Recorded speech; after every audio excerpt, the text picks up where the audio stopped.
Academic DK में daily news with Dinesh Kumar के आज के वीडियो में हम बात करेंगे 14 सितंबर 2020 के इंपॉर्टेंट न्यूज के बारे में। दोस्तों, पहले एक जरूरी अनाउंसमेंट है। हम अपनी करंट अफेयर की इस वर्तमान सीरीज को कल कंक्लूड करेंगे और कल 15 सितंबर 2020 को इसका लास्ट वीडियो अपलोड किया जाएगा। हम फ्यूचर में कुछ और करने की प्लानिंग कर रहे हैं, जैसा होगा आपको वीडियो के माध्यम से पता लग जाएगा। चलिए पहले बात करते हैं आज के वीडियो के की अट्रैक्शंस के बारे में। हमारे आज की वीडियो में ऊर्जा गंगा गैस पाइपलाइन परियोजना, प्रधानमंत्री Ujjwala Yojana, NITI Aayog, National Testing Agency, AIIMS Delhi, केंद्रीय अप्रत्यक्ष कर और सीमा शुल्क बोर्ड तथा Shri Chitra Tirunal Institute of Medical Sciences and Technology का जिक्र आया है, जिसे मैंने स्लाइड्स में ब्रीफ इंट्रोडक्शन के साथ अलग कलर में हाईलाइट कर दिया है। वीडियो शुरू करते हैं। प्रधानमंत्री मोदी ने कल बिहार में पेट्रोलियम क्षेत्र से जुड़ी 3 प्रमुख परियोजनाएं वीडियो कॉन्फ्रेंसिंग के जरिए राष्ट्र को समर्पित की। ये परियोजनाएं हैं पाराद्वीप हल्दिया दुर्गापुर पाइपलाइन विस्तार वाला दुर्गापुर बांका खंड और पूर्वी चंपारण तथा बांका में रसोई गैस सिलेंडर भरने वाले 2 संयंत्र। हमने कल की वीडियो में इसके बारे में बता दिया था आपको। पूर्वी चंपारण और बांका के एलपीजी बॉटलिंग संयंत्रों की संयुक्त क्षमता प्रतिदिन 80,000 सिलेंडर भरने की है। बांका संयंत्र से बिहार के भागलपुर, बांका, अररिया, जमुई, किशनगंज और कटिहार और झारखंड के गोंडा, देवघर, दुमका, साहिबगंज और पाकुड़ जिलों की जरूरतें पूरी की जा सकेंगी। पूर्वी चंपारण संयंत्र बिहार के पश्चिमी तथा पूर्वी चंपारण, सीवान, गोपालगंज तथा सीतामढ़ी और उत्तर प्रदेश के कुशीनगर के 5 लाख से अधिक उपभोक्ताओं की आवश्यकताएं पूरी करेगा। इस मौके पर अपने भाषण में प्रधानमंत्री ने कहा कि गैस आधारित उद्योग और पेट्रोलियम पदार्थों की आसान उपलब्धता से पूर्वी भारत और बिहार के विकास को बढ़ावा मिलेगा। प्रधानमंत्री ने कहा कि 900 करोड़ रुपए की इन परियोजनाओं से अधिक रोजगार के अवसर भी उपलब्ध होंगे। श्री मोदी ने कहा कि गैस उपलब्ध हो जाने से इस इलाके में नए उद्योग धंधे खुलेंगे। उन्होंने कहा कि बांका और पूर्वी चंपारण के रसोई गैस भरने वाले संयंत्रों में हर साल 1 करोड़ 25 लाख गैस सिलेंडर भरे जा सकेंगे। प्रधानमंत्री ने कहा कि बिहार पैकेज के तहत पेट्रोलियम और प्राकृतिक गैस की 10 परियोजनाओं में से 7 पूरी की जा चुकी हैं। श्री मोदी का कहना था कि ऊर्जा गंगा गैस पाइपलाइन परियोजना के अंतर्गत 7 राज्यों के 3000 किलोमीटर लंबी गैस पाइपलाइनों से जोड़ा जाएगा। ऊर्जा गंगा गैस पाइपलाइन परियोजना के तहत पूर्वी भारत को पूर्वी समुद्र तट के पाराद्वीप और पश्चिमी समुद्र तट के कांडला से जोड़ने का प्रयास शुरू हुआ है। पाराद्वीप हल्दिया से आने वाली लाइन अभी बांका तक पूरी हो चुकी है और इसको आगे पटना मुजफ्फरपुर तक विस्तार दिया जा रहा है। श्री मोदी ने कहा कि प्रधानमंत्री उज्ज्वला योजना के अंतर्गत 8 करोड़ लोगों को रसोई गैस कनेक्शन दिए जा चुके हैं और 193 किलोमीटर लंबा दुर्गापुर बांका पाइपलाइन खंड जो है वो पाराद्वीप हल्दिया दुर्गापुर पाइपलाइन संवर्धन परियोजना का भाग है। प्रधानमंत्री ने पिछले साल फरवरी में इसकी आधारशिला रखी थी। बांका संयंत्र पर 131 करोड़ 75 लाख रुपए की लागत आई है, जबकि पूर्वी चंपारण संयंत्र पर 136 करोड़ 40 लाख रुपए खर्च हुए हैं और इन दोनों संयंत्रों की स्थापना जो है वो प्रधानमंत्री उज्ज्वला योजना के तहत की गई है। इन दोनों संयंत्रों से आसपास के ग्रामीण क्षेत्रों में के लगभग 1000 लोगों को प्रत्यक्ष और अप्रत्यक्ष रूप से रोजगार मिला है। अगली खबर है, नागर विमानन मंत्री हरदीप सिंह पुरी ने कहा है कि दरभंगा से दिल्ली, मुंबई और बेंगलुरु की दैनिक उड़ानों के लिए इस महीने के अंत से बुकिंग शुरू हो जाएगी। बिहार में दरभंगा हवाई अड्डे पर चल रहे काम की समीक्षा के बाद श्री पुरी ने बताया कि उड़ानों का संचालन छठ पर्व से पूर्व नवंबर के पहले सप्ताह में शुरू होगा। तो जो छठ पर्व जो बिहार में मनाया जाता है उससे पहले ही ये उड़ानें शुरू हो जाएंगी। उन्होंने बताया कि दरभंगा हवाई अड्डा उत्तर बिहार के 22 जिलों के लिए वरदान है। अगली खबर है, संसद का मानसून जो सेशन है वो आज से शुरू हो रहा है। कोविड महामारी के मद्देनजर ये सेशन जो है वो 2 शिफ्ट में चलेगा, सुबह 9 से 1 बजे तक और शाम 3 बजे से 7 बजे तक। पहला दिन छोड़कर राज्यसभा की बैठक सुबह और लोकसभा की शाम को होगी। यह सेशन 1 अक्टूबर को समाप्त होगा। इसमें 47 विषय लिए जाएंगे और अध्यादेशों के स्थान पर 11 विधेयक पेश होंगे। ये अध्यादेश जिनका जिक्र मैंने यहां पे कर दिया है, इसमें नए विधेयक भी पेश और पारित किए जाने की संभावना है। इसमें कारखाना नियमन संशोधन विधेयक के अलावा बहुत सारे और विधेयक जो है उनको भी पेश किए जाने की संभावना रहेगी। इस सेशन में क्वेश्चन आवर नहीं होगा और जो निजी विधेयक है उनको पेश नहीं किया जाएगा। जो 0 आवर होता है हमारा वो होगा और जो नॉन स्टार्ट क्वेश्चंस होते हैं जिसको अतारांकित प्रश्न बोलते हैं उन्हें पटल पर रखा जाएगा। बात करते हैं कोविड-19 पर अपडेट की। देश में परसों कोविड के 94,300 से अधिक नए मरीज सामने आने के बाद ही हमारे यहाँ पे कुल मरीजों की संख्या 47 लाख को पार कर गई है। स्वास्थ्य मंत्रालय के अनुसार अब तक 37,25,000 से ज्यादा मरीज कोरोना इंफेक्शन से ठीक हो चुके हैं और देश में कोरोना से ठीक होने वाले की जो दर है वो 77.88% है। इसकी डेथ रेट हमारे यहाँ पर 1.65% है। इस समय 9,73,175 कोरोना मरीजों का इलाज चल रहा है। कोरोना से अब तक 78,586 लोगों की डेथ हुई है। देश में परसों तक 5,62,60,928 कोविड जांच की जा चुकी है। कोरोना से ठीक हुए 58% नए मामले महाराष्ट्र, तमिलनाडु, आंध्र प्रदेश, कर्नाटक और उत्तर प्रदेश के हैं। अगली खबर है, स्वास्थ्य मंत्रालय ने कोविड महामारी से स्वस्थ हो रहे लोगों के स्वास्थ्य लाभ और कल्याण के लिए कोविड प्रबंधन नियमावली जारी की है। इसमें बताया गया कि ठीक हुए रोगियों में थकान, बदन दर्द, खांसी, गले में खराश और सांस लेने में तकलीफ जैसे कई लक्षण जारी रह सकते हैं।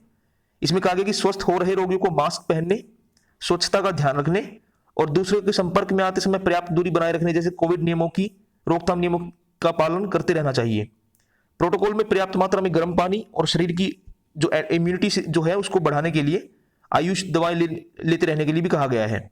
स्वस्थ हुए रोगियों को डॉक्टरी परामर्श से थोड़ा बहुत व्यायाम जैसे योगासन, प्राणायाम और ध्यान करते रहना चाहिए। नेक्स्ट खबर है, स्वास्थ्य मंत्री डॉक्टर हर्षवर्धन ने कल कहा कि देश में कोविड वैक्सीन जारी करने की कोई तिथि निर्धारित नहीं की गई है। उनका कहना था कि कोविड वैक्सीन अगले साल की पहली तिमाही में तैयार हो सकती है। डॉक्टर हर्षवर्धन ने सोशल मीडिया संडे संवाद प्लेटफॉर्म पर यह जानकारी दी। उन्होंने कहा कि वैक्सीन के मानव परीक्षण प्रक्रिया पर सरकार पूरी तरह सावधानी बरत रही है। ह्यूमन ट्रायल हमारे यहाँ चल रहे हैं, आपको पता होगा। उन्होंने कहा कि नीति आयोग के सदस्य स्वास्थ्य डॉक्टर वीके पॉल की अध्यक्षता में राष्ट्रीय विशेषज्ञ समूह जनसंख्या बड़ी संख्या में लोगों को कोविड-19 वैक्सीन देने की विस्तृत रणनीति तैयार कर रहा है। उन्होंने कहा कि वैक्सीन सुरक्षा, लागत, वितरण, भंडारण और उत्पादन पर गहन विचार विमर्श हो रहा है। स्वास्थ्य मंत्री ने आश्वासन दिया कि सर्वाधिक जरूरतमंदों को यह वैक्सीन सबसे पहले दी जाएगी। डॉक्टर हर्षवर्धन ने कहा कि सरकार वरिष्ठ नागरिकों और उच्च जोखिम पर काम कर रहे लोगों को आपात वैक्सीन देने पर भी विचार कर रही है। अगली खबर है, National Eligibility cum Entrance Test का कल देश भर में सफलतापूर्वक आयोजन हुआ। नीट की परीक्षा कल हुई थी। शिक्षा मंत्री रमेश पोखरियाल निशंक ने कहा कि नेशनल टेस्टिंग एजेंसी के अनुसार 85 से 90% छात्र नीट की परीक्षा में शामिल हुए। श्री निशंक ने परीक्षा के सफल संचालन के लिए सभी मुख्यमंत्रियों और एनटीए के महानिदेशक का आभार व्यक्त किया। अगली खबर है, हमारे पूर्व केंद्रीय मंत्री रघुवंश प्रसाद सिंह का कल निधन हो गया। वे पहले ग्रामीण विकास मंत्री रहे थे। श्री सिंह कोरोना संबंधी परेशानियों के इलाज के लिए एक सप्ताह पहले दिल्ली के एम्स में भर्ती हुए थे। उन्होंने कुछ ही दिनों पहले अभी जो उनकी पार्टी थी राष्ट्रीय जनता दल, उससे इस्तीफा दिया था। अगली खबर है, रसायन और उर्वरक मंत्री डॉक्टर डीवी सदानंद गौड़ा ने कहा है कि साल 2023 तक भारत उर्वरक उत्पादन में आत्मनिर्भर हो जाएगा।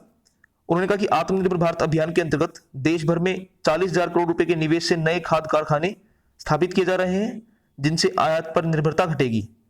श्री गौड़ा ने आत्मनिर्भर भारत और सतत कृषि पर एक वेबिनार में कहा कि हाल ही में सरकार ने 4 यूरिया उत्पादन संयंत्रों का पुनरुद्धार किया है। उन्होंने बताया कि मंत्रालय जैविक और सूक्ष्म उर्वरक के उत्पादन को प्रोत्साहन दे रहा है। अगली खबर है, बिजली मंत्री आर के सिंह ने कल कहा कि सरकार भोजन पकाने के लिए बिजली के इस्तेमाल को बढ़ावा देने के उद्देश्य से काम कर रही है। उन्होंने कहा कि इससे समाज के गरीब तबकों को अपनी रोजमर्रा की जरूरतें पूरी करने के लिए किफायती विकल्प उपलब्ध होगा और देश आत्मनिर्भरता की ओर बढ़ेगा। उन्होंने कहा कि बिजली भारत का भविष्य है और ज्यादातर बुनियादी ढांचा विकसित बिजली से ही चलता है। श्री सिंह ने कहा कि सरकार मंत्रालय के स्तर पर पावर फाउंडेशन बनाएगी। अगली खबर है, सूचना और प्रसारण मंत्री प्रकाश जावड़ेकर ने चैतन्य तम्हाणे को वेनिस फिल्म फेस्टिवल में इंटरनेशनल क्रिटिक्स पुरस्कार जीतने के लिए बधाई दी है। उन्होंने ट्वीट कर कहा कि तम्हाणे को उनकी फिल्म द डिसिपल के लिए पुरस्कार दिया गया है। इसमें एक भारतीय शास्त्रीय संगीतकार के 3 दशक के सफरनामे को दर्शाया गया है, जो गुरु शिष्य परंपरा पर आधारित है। अगली खबर है, फॉरेन पोर्टफोलियो इन्वेस्टर्स ने सितंबर महीने में अब तक भारतीय पूंजी बाजार से 2038 करोड़ रुपए की निकासी की है। 1 से 11 सितंबर के बीच प्राप्त आंकड़ों के अनुसार एफपीआईज ने इक्विटी मार्केट से 3510 करोड़ रुपए निकाले, जबकि डेट सेगमेंट में 1472 करोड़ रुपए निवेश किए। आज की अगली खबर है, केंद्रीय प्रत्यक्ष कर और सीमा शुल्क बोर्ड ने कहा है कि अगस्त 2019 से अब तक 56 सीमा शुल्क ब्रोकरों के लाइसेंस सस्पेंड किए गए हैं और इनमें से 37 जो है वो दिल्ली के हैं। बोर्ड ने बताया कि विश्लेषणात्मक और जोखिम प्रबंधन महानिदेशालय ने धोखाधड़ी और अनैतिक कारोबार करने वाले निर्यातकों के साथ जुड़े सीमा शुल्क ब्रोकरों का डाटा विश्लेषण किया था। इस विश्लेषण के आधार पर इन ब्रोकरों के लाइसेंस सस्पेंड करने का फैसला किया गया है। बोर्ड ने कहा कि ये ब्रोकर अब कारोबार नहीं कर सकते। आज की लास्ट खबर है, विज्ञान और प्रौद्योगिकी विभाग की एक स्वायत्त संस्था तिरुवनंतपुरम की Shri Chitra Tirunal Institute of Medical Sciences and Technology ने रक्त के थक्के जमने की समस्या, जिसे हम डीप वीन थ्रोम्बोसिस बोलते हैं, उससे राहत के लिए एक उपकरण विकसित किया है। ये डिवाइस एक बनाई गई इन द्वारा। शरीर में रक्त के थक्के जमने की समस्या से मरीज के जीवन को खतरा हो जाता है। विज्ञान और प्रौद्योगिकी मंत्रालय ने एक बयान में कहा कि वैज्ञानिकों ने इस नए जो डिवाइस है ये इसके माध्यम से इस समस्या से ग्रस्त मरीजों के रक्त के प्रभाव को पैरों की नसों तक पहुंचाने में सफलता प्राप्त की है। इससे उन मरीजों को फायदा होगा जो ऑपरेशन के बाद लंबे समय तक बिस्तर पर रहने अथवा पैरालिसिस से पीड़ित हों। दोस्तों बात करते हैं आज स्टैटिक फैक्ट्स के बारे में। आज 14 सितंबर है। 14 सितंबर सन 1814 को फ्रांसिस स्कॉट की ने डिफेंस ऑफ फोर्ट मैकहेनरी नाम की एक कविता लिखी जिसे बाद में द स्टार स्पैंगल्ड बैनर की शीर्षक से जाना गया। ये आज वर्तमान में अमेरिका का राष्ट्रगान है। 14 सितंबर 1893 को बाल गंगाधर तिलक द्वारा सार्वजनिक गणेशोत्सव की शुरुआत की गई। तो गणेश उत्सव जो मनाते हैं हम आजकल मुंबई और पूरे देश भर में, उनकी शुरुआत आज के दिन हुई थी 1893 में। 14 सितंबर 1901 को राष्ट्रपति विलियम मैककिनले की अकस्मात हत्या के पश्चात 42 वर्षीय थियोडोर रूजवेल्ट अमेरिका के अब तक के सबसे युवा राष्ट्रपति बने। 14 सितंबर 1938 को विश्व के सबसे बड़े एयरशिप ग्रेफ जिपलिन सेकंड ने अपनी पहली उड़ान भरी। 14 सितंबर 1939 को विश्व के पहले प्रायोगिक हेलीकॉप्टर VS-300 ने उड़ान भरी। इसे इगोर सिक्रोस्की द्वारा डिजाइन किया गया था।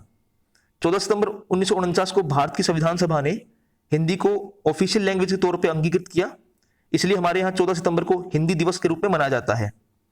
14 सितंबर 1956 को IBM कंपनी का 305 रैमैक रिलीज किया गया। ये एक डिस्क ड्राइव वाला पहला कंप्यूटर था तथा इसमें मैग्नेटिक डिस्क स्टोरेज का प्रयोग किया गया था। इसे मुख्यतः रियल टाइम लेन देन करने वाले व्यवसायों को ध्यान में रखकर बनाया गया था। रैमैक की फुल फॉर्म है Random Access Method of Accounting and Control. 14 सितंबर 1959 को सोवियत संघ की लूना सेकंड जो प्रोब है वो चंद्रमा पर लैंड करने वाली पहली मानव निर्मित वस्तु बनी। ये किसी सेलेस्टियल बॉडी पर जाने वाली भी पहली वस्तु थी। 14 सितंबर 1975 को मदर एलिजाबेथ एन बेले सेटोन जो है उनको पोप पोल द सिक्स्थ द्वारा संत घोषित किया गया और वो ऐसी पहली संत बनी जिनका जन्म अमेरिका में हुआ था।